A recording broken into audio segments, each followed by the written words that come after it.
সমুদ্র বিলাস। কোথায় কোথায় যাবেন? আমরা এখন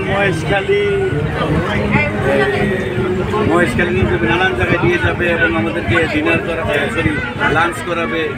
মহেশখালী কিসের জন্য বিখ্যাত? এগুলো সমুদ্র বিলাস, জাহাজে করে আমরা যাচ্ছি সমুদ্র বিলাস করার জন্য। কোথায় কোথায় কোথায় যাবেন? সাগর দিয়ে কোথায় যাবেন? সেন্ট মার্টিন যাবেন? সেন্ট মার্টিনও হয়তো যাবে। আজকে ভ্রমণ কেমন লাগছে আপনার? এখনো শুরু হয়েছে, এখনো শুরুটা কেমন হচ্ছে? যখন ভ্রমণ শেষ হবে তখন অনুভূতি বলতে পারবো। আচ্ছা, শুরুটা কেমন হচ্ছে?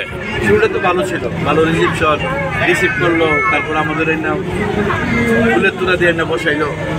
হ্যাঁ, আচ্ছা আচ্ছা। আজকে আপনার সাথে কে কে আছে সফর সঙ্গী? অনেক আছে, আমরা অনেকে আছি, আমরা ফ্যামিলি নিয়ে কক্সবাজার আছি, সমুদ্র বিলাসে সবাই দোয়া করবো। আর কতদিন থাকবেন এখানে কক্সবাজার?